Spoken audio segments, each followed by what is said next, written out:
भारत और गयाना का नाता बहुत गहरा है। ये रिश्ता मिट्टी का है, पसीने का है, परिश्रम का है। कोई भी परिस्थिति हो, भारत और गयाना का रिश्ता आत्मीयता से भरा रहा है।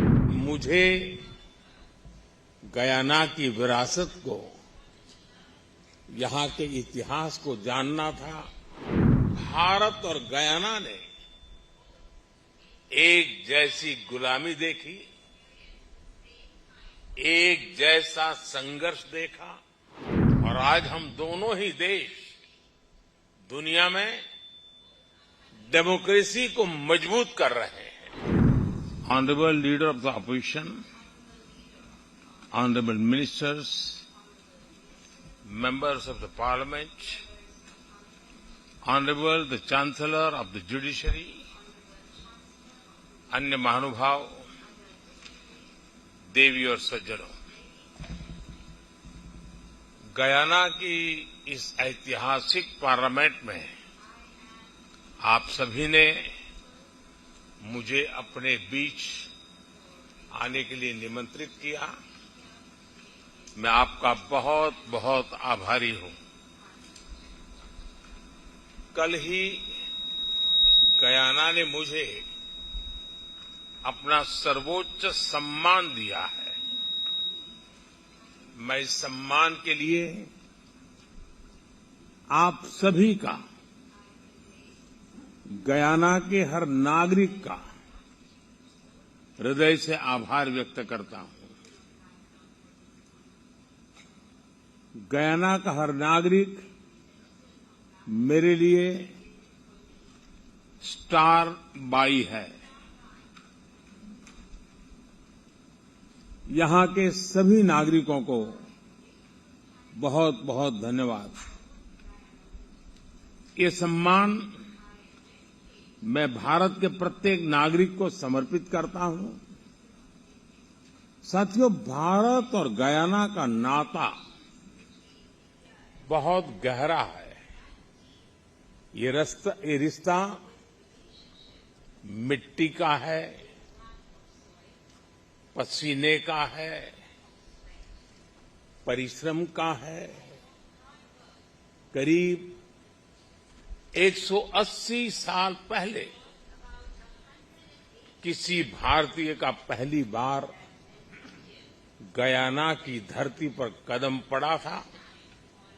उसके बाद दुख में, सुख में, कोई भी परिस्थिति हो,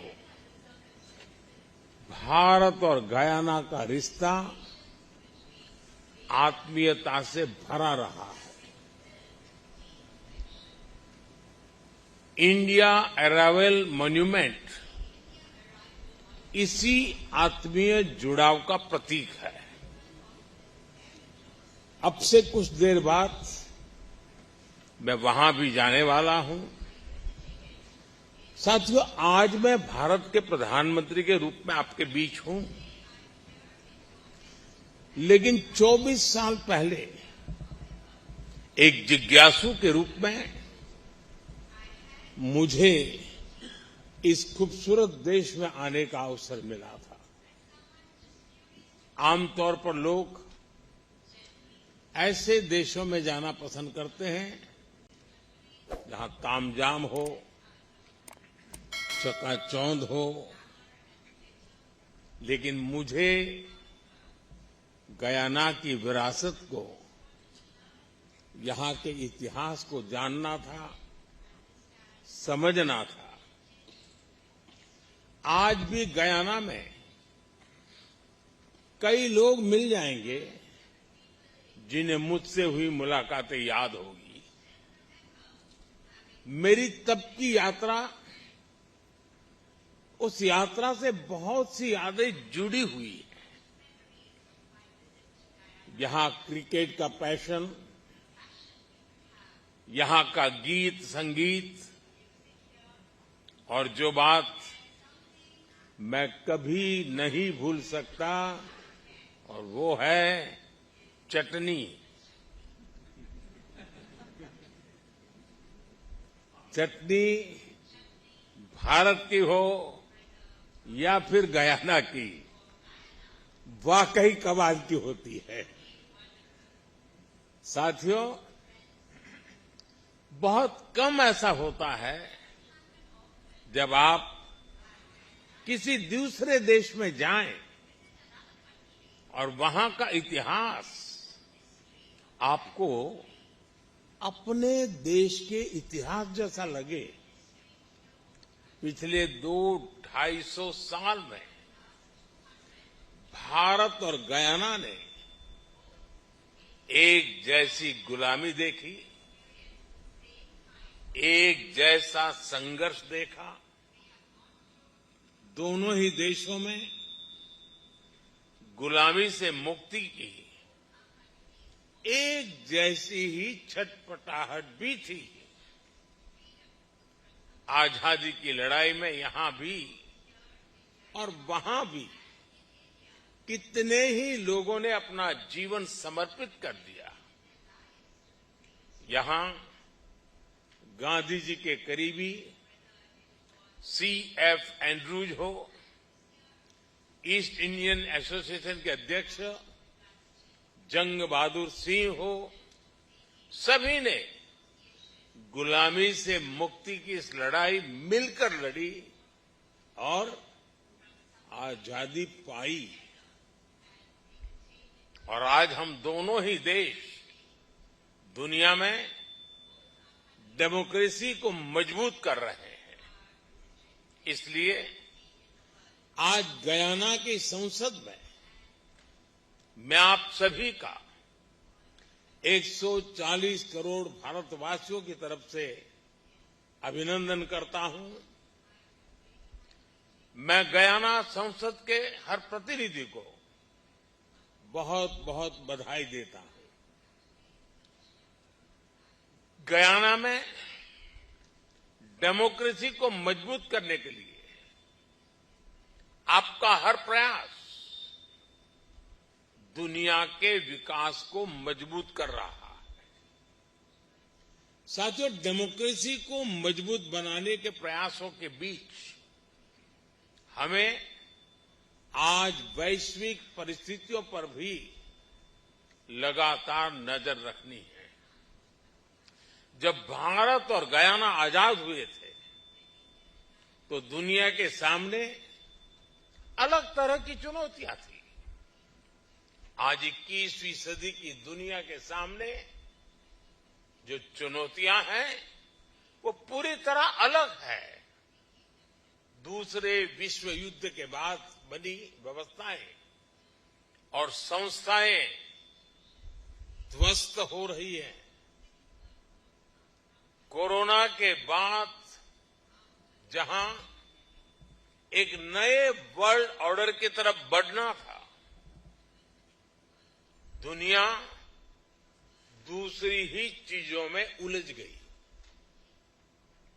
इन परिस्थितियों में आज विश्व के सामने आगे बढ़ने का सबसे मजबूत मंत्र है democracy first, humanity first. Democracy first की भावना हमें सिखाती है कि सबको साथ लेकर चलो, सबको साथ लेकर सबके विकास में सहभागी बनो। ह्यूमैनिटी फर्स्ट की भावना हमारे निर्णयों की दिशा तय करती है। जब ह्यूमैनिटी फर्स्ट को अपने निर्णयों का आधार बनाते हैं तो नतीजे भी मानवता का हित करने वाले ही होते हैं। साथियों, हमारी डेमोक्रेटिक वैल्यूज इतनी मजबूत है कि विकास के रास्ते पर चलते हुए हर उतार चढ़ाव में हमारा संबल बनती है। एक इंक्लूसिव सोसाइटी के निर्माण में डेमोक्रेसी से बड़ा कोई माध्यम नहीं है। नागरिकों का कोई भी मत पंथ हो, उसका कोई भी बैकग्राउंड हो, डेमोक्रेसी हर नागरिक को उसके अधिकारों की रक्षा की, उसके उज्जवल भविष्य की गारंटी देती है। और हम दोनों देशों ने मिलकर दिखाया है कि डेमोक्रेसी सिर्फ एक कानून नहीं है, सिर्फ एक व्यवस्था नहीं है। हमने दिखाया है कि डेमोक्रेसी हमारे डीएनए में है, हमारे विजन में है, हमारे आचार व्यवहार में है। साथियों, हमारी ह्यूमन सेंट्रिक अप्रोच हमें सिखाती है कि हर देश के नागरिक उतने ही अहम है। इसलिए जब विश्व को एकजुट करने की बात आई, तब भारत ने अपने G20 प्रेसिडेंसी के दौरान one earth, one family, one future का मंत्र दिया। जब कोरोना का संकट आया, पूरी मानवता के सामने चुनौती आई, तब भारत ने वन अर्थ, वन हेल्थ का संदेश दिया। जब क्लाइमेट से जुड़े चैलेंजेस में हर देश के प्रयासों को जोड़ना था, तब भारत ने वन वर्ल्ड, वन सन, वन ग्रिड का विजन रखा। जब दुनिया को प्राकृतिक आपदाओं से बचाने के लिए सामूहिक प्रयास जरूरी हुए, तब भारत ने CDRI यानी coalition for disaster resilient infrastructure का इनिशिएटिव लिया। जब दुनिया में प्रो प्लेनेट पीपल का एक बड़ा नेटवर्क तैयार करना था, तब भारत ने मिशन लाइफ जैसा एक ग्लोबल मूवमेंट शुरू किया।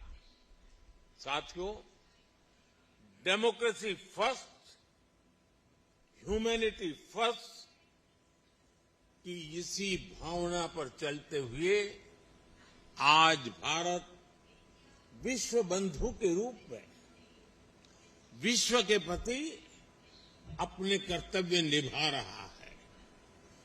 दुनिया के किसी भी देश में कोई भी संकट हो, हमारा ईमानदार प्रयास होता है कि हम फर्स्ट रिस्पॉन्डर बनकर वहां पहुंचे।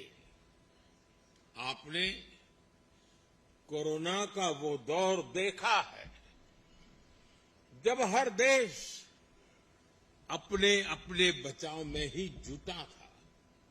तब भारत ने दुनिया के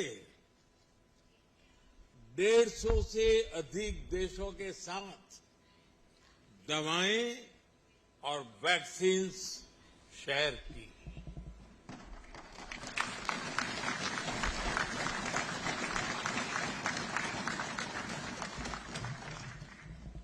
मुझे संतोष है कि भारत उस मुश्किल दौर में गयाना की जनता को भी मदद पहुंचा सका। दुनिया में जहां जहां युद्ध की स्थिति आई, भारत राहत और बचाव के लिए आगे आया। श्रीलंका हो, मालदीव हो, जिन भी देशों में संकट आया, भारत ने आगे बढ़कर बिना स्वार्थ के मदद की। नेपाल से लेकर तुर्की और सीरिया तक जहां जहां भूकंप आए, भारत सबसे पहले पहुंचा है। यही तो हमारे संस्कार है। हम कभी भी स्वार्थ के साथ आगे नहीं बढ़े। हम कभी भी विस्तारवाद की भावना से आगे नहीं बढ़े। हम रिसोर्सेज पर कब्जे की, रिसोर्सेज को हड़पने की भावना से हमेशा हमेशा दूर रहे हैं। मैं मानता हूं, स्पेस हो, सी हो, ये यूनिवर्सल कॉन्फ्लिक्ट के नहीं, बल्कि यूनिवर्सल कोऑपरेशन के विषय होने चाहिए। दुनिया के लिए भी ये समय कॉन्फ्लिक्ट का नहीं है। ये समय कॉन्फ्लिक्ट पैदा करने वाली कंडीशंस को पहचानने और उनको दूर करने का है। आज टेररिज्म, ड्रग्स, साइबर क्राइम, ऐसी कितनी ही चुनौतियां हैं जिनसे मुकाबला करके ही हम अपनी आने वाली पीढ़ियों का भविष्य संवार पाएंगे। और ये तभी संभव है जब हम डेमोक्रेसी फर्स्ट, ह्यूमैनिटी फर्स्ट को सेंटर स्टेज देंगे। साथियों, भारत ने हमेशा प्रिंसिपल्स के आधार पर, ट्रस्ट और ट्रांसपेरेंसी के आधार पर ही अपनी बात की है। एक भी देश, एक भी रीजन पीछे रह गया तो हमारे ग्लोबल गोल्स कभी हासिल नहीं हो पाएंगे। तभी भारत कहता है, एवरी नेशन मैटर्स। मैं फिर दोहराऊंगा, एवरी नेशन मैटर्स। इसलिए भारत आइलैंड नेशंस को स्मॉल आइलैंड नेशन नहीं, बल्कि लार्ज ओशन कंट्रीज मानता है। इसी भाव के तहत हमने इंडियन ओशन से जुड़े आइलैंड देशों के लिए सागर प्लेटफॉर्म बनाया।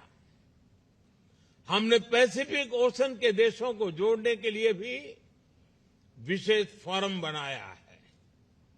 इसी नेक नियत से भारत ने G20 की प्रेसिडेंसी के दौरान अफ्रीकन यूनियन को G20 में शामिल कराकर अपना कर्तव्य निभाया।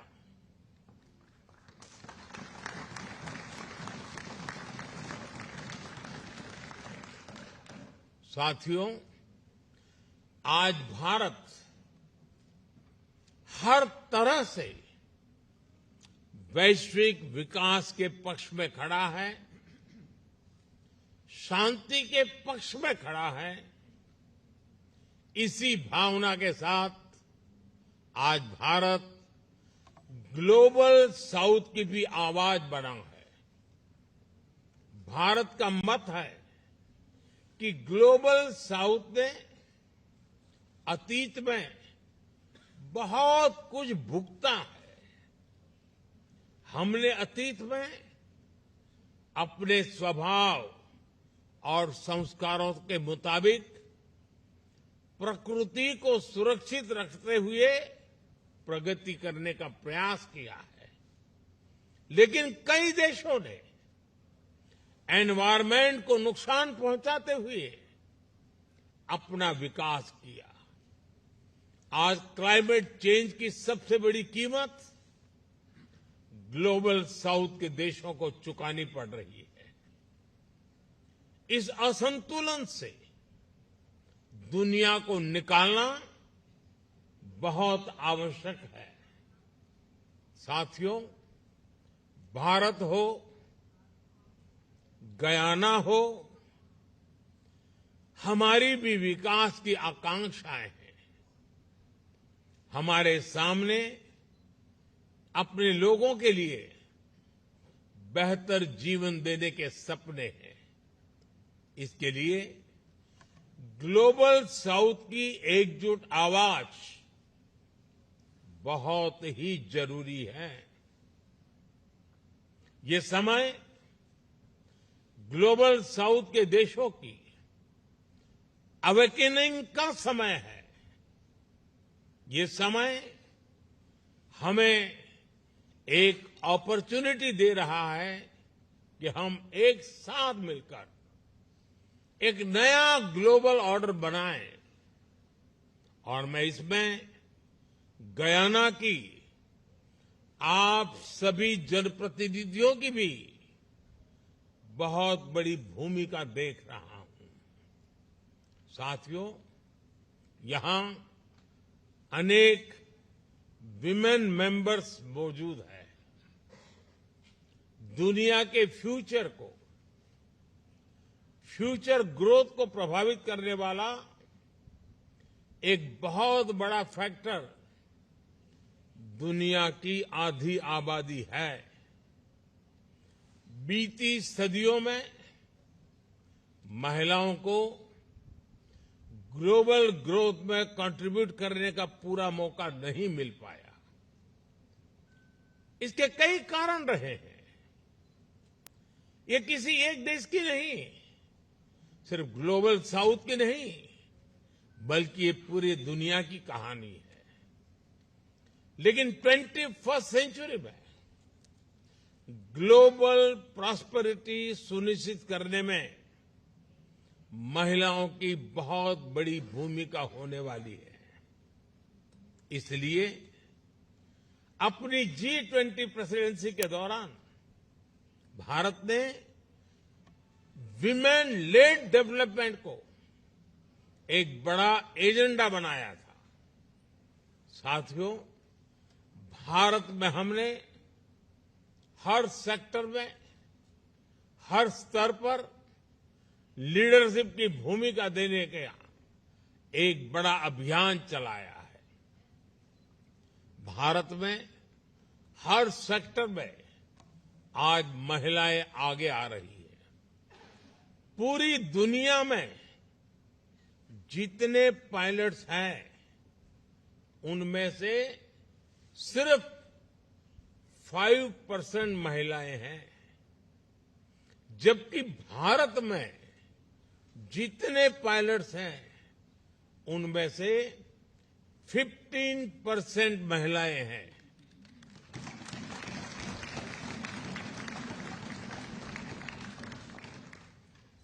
भारत में बड़ी संख्या में फाइटर पायलट्स महिलाएं हैं।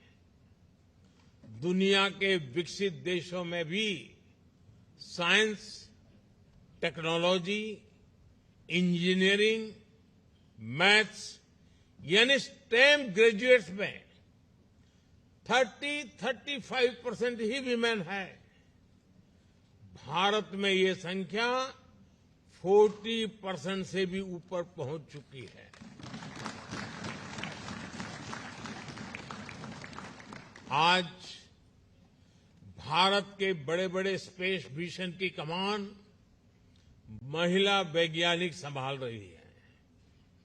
आपको ये जानकर भी खुशी होगी कि भारत ने अपनी पार्लियामेंट में महिलाओं को रिजर्वेशन देने का भी कानून पास किया है। आज भारत में डेमोक्रेटिक गवर्नेंस के अलग अलग लेवल्स पर महिलाओं का प्रतिनिधित्व है। हमारे यहां लोकल लेवल पर पंचायती राज है, लोकल बॉडीज हैं। हमारे पंचायती राज सिस्टम में 14 लाख से ज्यादा यानी 1.45 मिलियन इलेक्टेड रिप्रेजेंटेटिव्स महिलाएं हैं। आप कल्पना कर सकते हैं, गयाना की कुल आबादी से भी करीब करीब 2 गुनी आबादी में हमारे यहां महिलाएं लोकल गवर्नमेंट को रिप्रेजेंट कर रही है।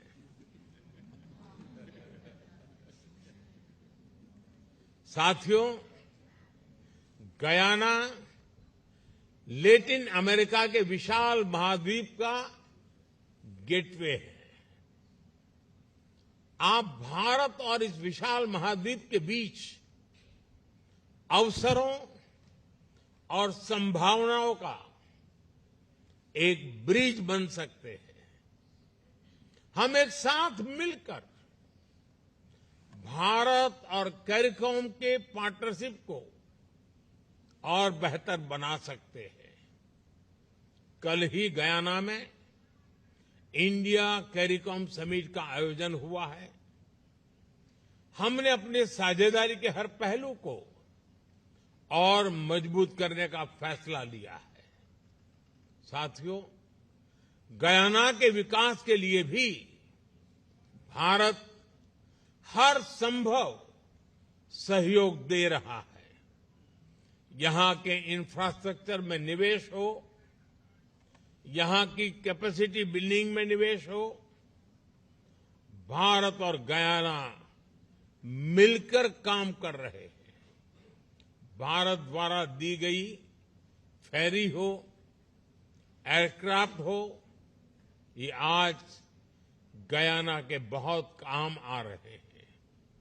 रिन्यूएबल एनर्जी के सेक्टर में, सोलर पावर के क्षेत्र में भी भारत बड़ी मदद कर रहा है। आपने T20 क्रिकेट वर्ल्ड कप का शानदार आयोजन किया है।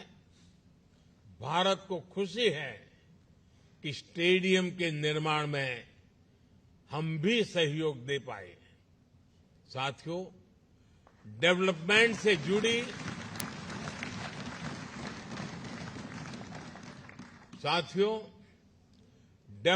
से जुड़ी हमारी ये पार्टनरशिप अब नए दौर में प्रवेश कर रही है। भारत की एनर्जी डिमांड तेजी से बढ़ रही है और भारत अपने सोर्सेज को डाइवर्सिफाई भी कर रहा है। इसमें गयाना को हम एक महत्वपूर्ण एनर्जी सोर्स के रूप में देख रहे हैं। हमारे बिजनेसेस गयाना में और अधिक इन्वेस्ट करें, इसके लिए भी हम निरंतर प्रयास कर रहे हैं। साथियों, आप सभी ये भी जानते हैं, भारत के पास एक बहुत बड़ी यूथ कैपिटल है। भारत में क्वालिटी एजुकेशन और स्किल डेवलपमेंट इकोसिस्टम है। भारत को गयाना के ज्यादा से ज्यादा स्टूडेंट्स को होस्ट करने में खुशी होगी। मैं आज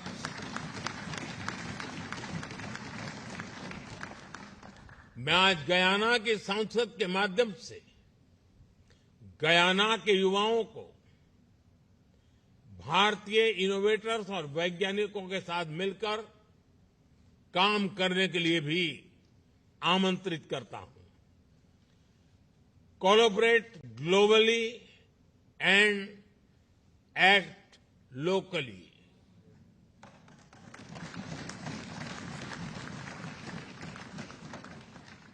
हम अपने युवाओं को इसके लिए इंस्पायर कर सकते हैं।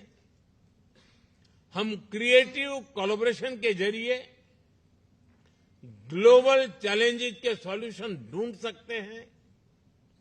साथियों, गयाना के महान सपूत श्री छेदी जगन ने कहा था कि हमें अतीत से सबक लेते हुए अपना वर्तमान सुधारना होगा और भविष्य की मजबूत नींव तैयार करनी होगी। हम दोनों देशों का साझा अतीत, हमारे सबक, हमारा वर्तमान हमें जरूर उज्जवल भविष्य की तरफ ले जाएंगे। इन्हीं शब्दों के साथ आप सबके बीच आने का सौभाग्य मिला। इसके लिए मैं आप सबका आभार व्यक्त करते हुए अपनी बात समाप्त करता हूं। मैं आप सभी को भारत आने के लिए भी निमंत्रित करूंगा। मुझे गयाना के ज्यादा से ज्यादा जनप्रतिनिधियों का भारत में स्वागत करते हुए खुशी होगी। मैं एक बार फिर गयाना की संसद का, आप सभी जनप्रतिनिधियों का बहुत बहुत आभार व्यक्त करता हूं। बहुत बहुत धन्यवाद।